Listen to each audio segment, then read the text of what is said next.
Hey guys, so I like trying new things, especially when it comes to tech. But I don't like doing so when it becomes a burden to what I need to get done on a daily basis. Now, I've used a lot of carriers. I've used Bell, Telus, and Rogers, whether that be through them directly or one of their MVNOs. But the one thing I haven't gotten around to trying until recently is Freedom Mobile. Especially when I was using cheap low-end plans from MVNOs, Freedom started to look really appealing due to their low cost and substantial amount of mobile data and perks you got for the price. But I never saw them as too appealing because of their network and coverage limitations. I did eventually switch to Freedom for a carrier deal on the iPhone 14 that was too good to pass up. And to be fair, their service has definitely improved from the days that I was contemplating switching to them. And it's a compromise I'm willing to make considering the price of the phone and that the nationwide switch off has become practically seamless. And now you might be wondering, what does anything I've just said have to do with Fizz Mobile? Well, Freedom Mobile got split from its previous owner, Shaw, in October of last year when Rogers went to buy them out. And with that split off had Freedom Mobile, including towers and all, being bought out by this Quebec company named Quebecor, whatever it's pronounced. Quebecor also owns another carrier named Videotron, a regional carrier in Quebec and parts of Ottawa. But they also own an MVNO named Fizz Mobile. And now, thanks to their acquisition of Freedom Mobile, they are now able to launch Fizz Mobile basically nationwide with an exception of a few provinces, thanks to Freedom Mobile's LTE infrastructure, and that's what I'm going to be testing out today.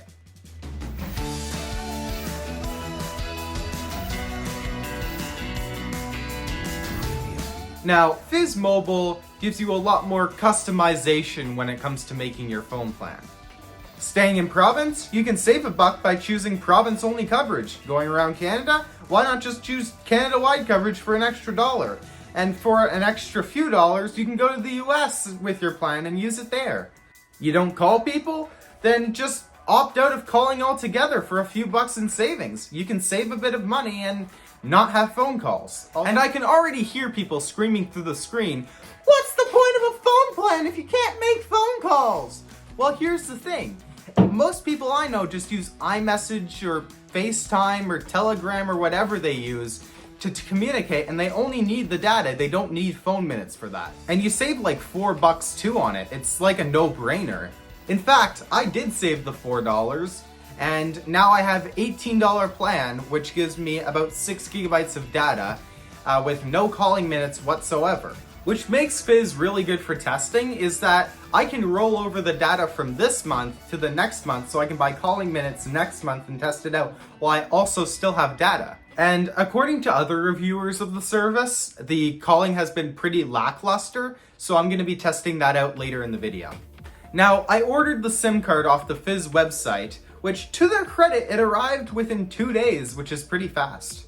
However, a small side note, I know the plans are cheap, but there is no excuse on this earth to charge your customers 15 blasted Canadian dollars for a SIM card. Especially when you're trying to build a national brand, I don't think it's the smartest thing to do to charge over 50% of what some competitors are charging for their SIM cards for your SIM card. And I couldn't help but think that the Fizz sign-up process could have been a lot more streamlined if they supported eSIM activation. Now, Freedom has been doing this for quite a bit, so I don't see any reason why Fizz can't do it.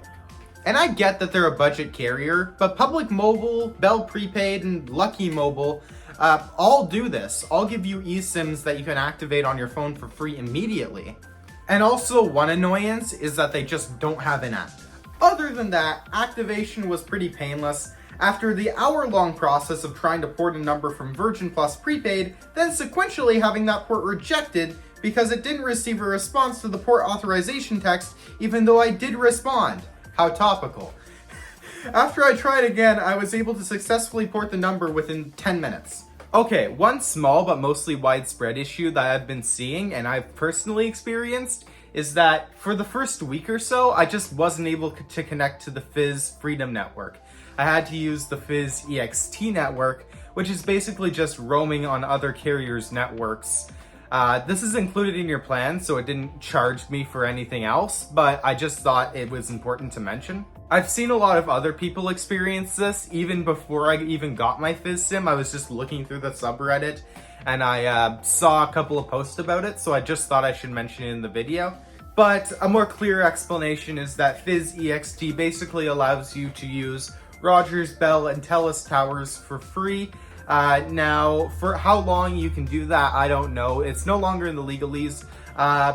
When I looked in there before I got my Fizz Sim, it said that you can only use it for about 3 months and only use about 50% of your data plan on it. Anything after that will get you potentially cut off from the EXT network. Oh, and another thing to mention about the Fizz EXT network is that even though you can roam on Rogers, Bell, and Telus, it will prioritize Rogers, so be aware of that. Also, if you move out of a coverage area while you're still on a call or something, it will still carry on. The switch off has become practically seamless, as I've said before. So how is the network? So if you used the Freedom Network before, you actually have a pretty good idea of how it is because Fizz uses the Freedom Mobile network mainly. It prioritizes it so you're able to use it. All Freedom Mobile towers are equipped with LTE, although on my iPhone I have noticed drop downs to 3G, and they happen when you're at like 2 bars or less of LTE, it automatically goes to 3G. This is a problem with the carrier profile, and something to know about Freedom's 3G network is that it's basically useless. It gets like 4 megabits per second download, so it's pretty bad. Although it doesn't happen too often, I thought that was something noteworthy. I also haven't experienced it on Fizz, but only because you can force LTE on Android. Now, according to a Freedom Mobile representative on Reddit, they are working on a fix for it, but I don't know how long that fix will take, and I don't even know if it affects Fizz because I'm using it on Android, which lets you force LTE. With Fizz Mobile's LTE network, I get at least about 30 megabits per second download speed in the Kingston, Ontario area, where most of the testing of Fizz Mobile was carried out, as much as I was expecting having used Freedom Mobile in the same area. One thing to note is that Fizz Mobile doesn't offer 5G service. In a lot of areas, this doesn't really matter because the Freedom Network only offers 5G in some select bigger areas such as the Greater Toronto Area, Ottawa, Calgary, the list goes on. To use Freedom Mobile's high-speed 5G network, you will need a compatible plan on Freedom Mobile. Does 5G really make a difference? Yeah, especially to upload speeds. I noticed peak speeds of up to 115 megabits per second download and 40 megabits per second upload when I was doing testing in the Oshawa, Ajax, and Vaughan in the GTA. Some friends of mine have had the Freedom Mobile 5G network actually go up to 300 megabits per second download. Again, if you're just using basic social media, Fizz Mobile should be fine and work for you. The one kicker with Fizz Mobile though is that they don't have Wi-Fi calling. Wi-Fi calling is a feature that allows you to be able to make and receive phone calls and text messages when you have a stable Wi-Fi connection and may not have a stable mobile service connection. I find this type of service a necessity, especially since my school is placed in an effective cellular dead zone. Since Fizz Mobile doesn't provide any sort of Wi-Fi calling, it's never going to be a good use as a main phone line for me personally. But it's really hard to blame Fizz Mobile for not having Wi-Fi calling, since every other budget phone carrier doesn't have Wi-Fi calling either. But as they always say, it can always be worse. And by worse, I mean Chat-R, which doesn't even provide LTE calling to their customers. VoLTE is a service which would allow their customers to use the LTE network to call people rather than using their 3G network. And it becomes worse when you see countries such as the US shutting down 3G bands, basically making it so that those carriers don't have US roaming. Fizz Mobile does have VoLTE, but I just wanted to give you guys an idea of what it's acceptable to cut in this price range, such as Wi-Fi calling and VoLTE. And on top of that, Fizz Mobile also gives you an option to use their services in the US. It's not that bad. I tested it on both a voice over 3G only phone and a voice over LTE phone, and the voice over LTE phone did produce much better noise reduction, but they were both pretty decent, and I don't see anyone having an issue. I was also on a call with a friend who also had Fizz Mobile and a Fizz Mobile SIM card, and I had no complaints about the call quality on the receiving end. So what are my conclusions? Fizz Mobile would be great for a lot of people. People that only use their phone for social media, people that don't consume a ton of data each month, Fizz Mobile would be perfect for them. The average person only consumes about 10 gigabytes of data per month, so this would be a great solution for a lot of people. Although if good call quality is imperative to you, I would recommend you look elsewhere, because although I didn't have any problems personally, it doesn't mean you won't. I've looked on the Fizz Mobile subreddit, and it seems that a lot of people are complaining about dropped quals and bad call quality. So if you really need good call quality, then I'd look elsewhere. Although if you do decide to take the plunge, first of all, I would love it if you use my referral code, which is on the screen right now. It gives me and you both $25 on your second month of service. It helps me and you. If you don't want to use my referral code though, Reddit has a bunch of them, and the subreddit has a whole section dedicated to referral codes.